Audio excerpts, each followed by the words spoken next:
Madam President, Senator from Delaware. I ask unanimous consent that I be permitted to speak for up to 15 minutes, that Senator Tuberville for up to 10 minutes, and Senator Padilla for up to 10 minutes prior to the scheduled vote. Is there an objection? Without objection. Madam President, I come to the floor this afternoon to talk about our friend Bob Dole, who was laid to rest last week. Before I do that, I want to just take a moment to express our heartfelt thoughts, sorrow at the loss of so many lives in more than a half dozen states, including Kentucky, where my sister and her family live, including Arkansas, where other friends live. But we just want to know the folks that are going through a really tough time, a tough patch, that when we talk a lot about you and our thoughts and our prayers, that you literally are. And it's not just words that we're saying. We hope and promise we'll be there to help you going forward as you deal with all of this. Having said that, Madam President, I just want to talk a bit about Bob Dole as our nation continues to mourn his loss and to celebrate the life of one of the greatest of the greatest generation. I rise today to add to the countless tributes benefiting the late great senator from Kansas, and that's Bob Dole. Born Robert Joseph Dole on July 22nd, 1922 in Russell, Kansas, Bob Dole grew up during a period known as the Dust Bowl in the American heartland, where his family, like so many others, struggled to pay rent and put food on their table. Bob Dole was a star athlete in high school who wanted to pursue a career in medicine. He began his studies at the University of Kansas, but like many young Americans at the time, including my dad and uncles from West Virginia, but like them, he began, his plans were interrupted by the attack on Pearl Harbor and Hitler's army marching across Europe. Bob Dole enlisted in the Army Reserve and was called up to active duty in 1943. And 2 years later, at the age of 21, as part of the 10th Mountain Division, Bob Dole was severely injured on the battlefield in Italy after bravely pulling a fellow soldier to safety. He sustained grave injuries to his spine, to his shoulder, to one of his hands, and by all accounts was left for dead on the battlefield. But Bob Dole, like the United States and our allies, didn't give up. He persevered. Despite long odds to recovery, Bob never gave up and wouldn't take no for an answer. He spent 39 months. Let me repeat that. He spent 39 months recovering in a hospital bed, undergoing numerous surgeries. When doctors told him that he was partially paralyzed, he built a device. He built a device to help him regain his strength, and was able not only to stand upright, but eventually to walk again and to run for office many, many times. Bob Dole knew he was lucky to make it home, and in the decade he spent in public service after sustaining his injuries, he dedicated much of his life to ensuring that our veterans, especially our fallen veterans during World War II, like my Uncle Bob, were honored and remembered for their sacrifices. My Uncle Bob was my mom's youngest brother, one of those sailors who wasn't lucky enough to make it home. He died at the age of 19 in 1944 during a kamikaze attack in the Western Pacific on his aircraft carrier, the USS Swanee. His body was never recovered. But his memory lives on, thanks in no small part to Senator Bob Dole's work to establish the World War II Memorial on the National Mall.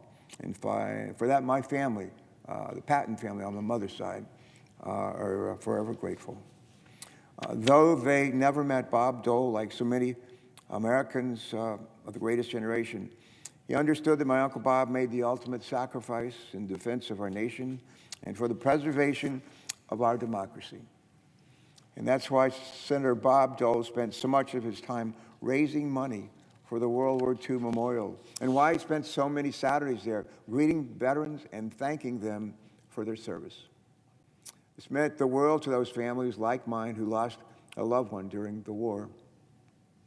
When Bob Dole was finally able to stand on his own 2 feet again, the town of Russell Russell, Kansas, rallied around him and encouraged him to run for office. And he did. After a short stint in local Kansas politics, Bob served in the U.S. House of Representatives for 4 terms before being elected to the Senate in 1968. Same year I was commissioned an ensign in the Navy. For 35 years, Bob Dole proudly served the people of Kansas in Washington, here. His time in Congress, especially as a senator, is really where his legacy in public service started to take shape. He was a proud Republican who ran 3 times for his party's nomination for the presidency. But I believe that Bob Dole will be remembered most fondly for his ability to find common ground. And I believe he said it best himself, and I'm going to quote him. He said, "When we prioritize principles over party and humanity, over personal legacy, we accomplish far more as a nation."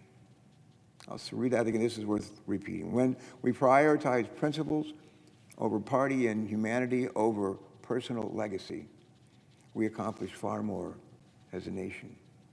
He was right. We can accomplish far more when we work together as one nation rather than as members of different political parties. Bob himself said his proudest political accomplishments were passing the bipartisan Americans with Disabilities Act and working to find a principled compromise to save Social Security, a compromise that I was privileged to support as a newly elected freshman in the House of Representatives in 1983. And I believe Bob Dole embodied the admonition of Matthew 25, to care for the least of these among us. He worked alongside the South Dakota Senator George McGovern, a liberal Democrat who also ran for president, to improve the Supplemental Nutrition Assistance Program, formerly known as the Federal Food Stamps Program, to ensure that struggling families could feed themselves and their children. Bob Dole took Matthew 25, and Matthew 25 goes something like this: "For I was hungry, and you gave me something to eat." And he turned it into the law that to this day helps lift Americans out of poverty and on to longer, healthier lives. Because ultimately, Bob followed his moral compass, even when it wasn't politically convenient. He wasn't afraid to buck his party when he felt doing so was the right thing to do. He was a fiscal conservative, but he supported tax reforms that raised revenues.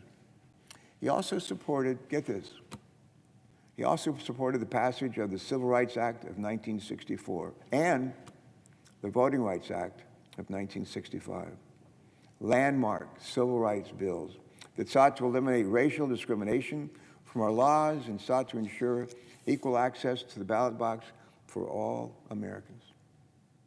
Madam President, these accomplishments required hard-fought negotiations and courageous votes, but Bob Dole never lacked it in fear with his commitment to doing what was right, and I might add, to an incredible sense of humor.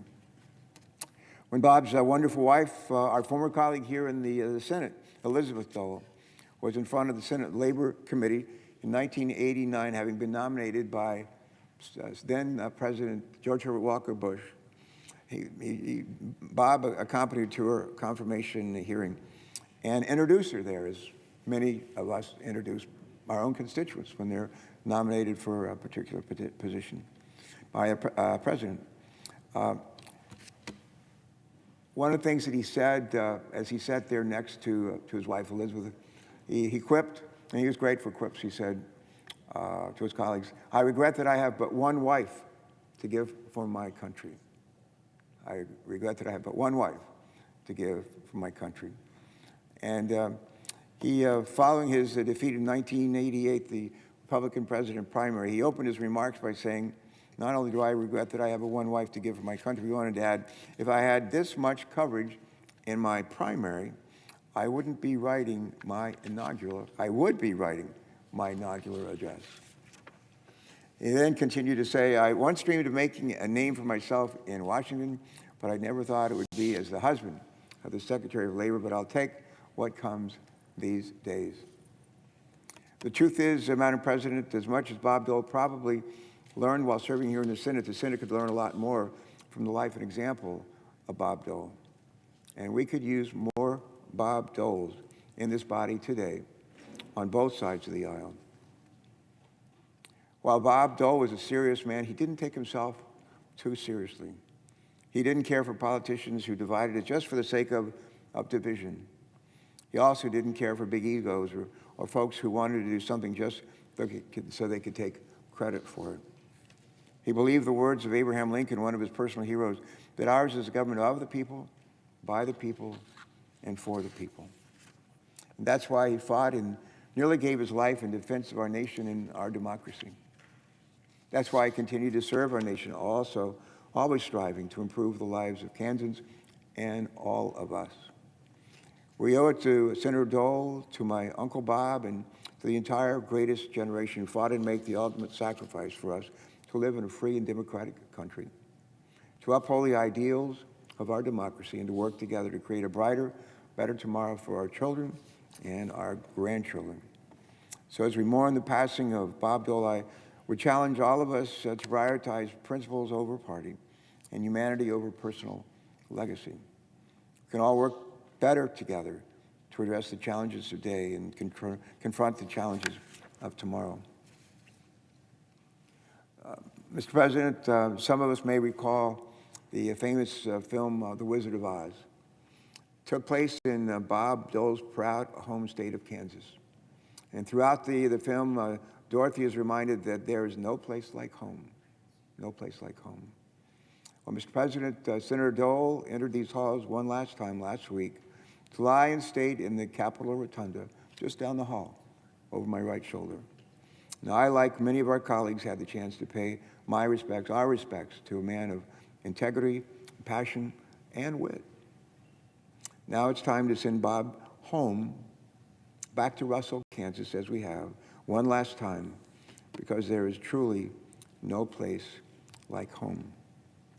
As the presiding officer knows, I like to, if we're not in session, when somebody has a birthday, or one of our colleagues has a birthday, I call them, try to track them down or send them a text message.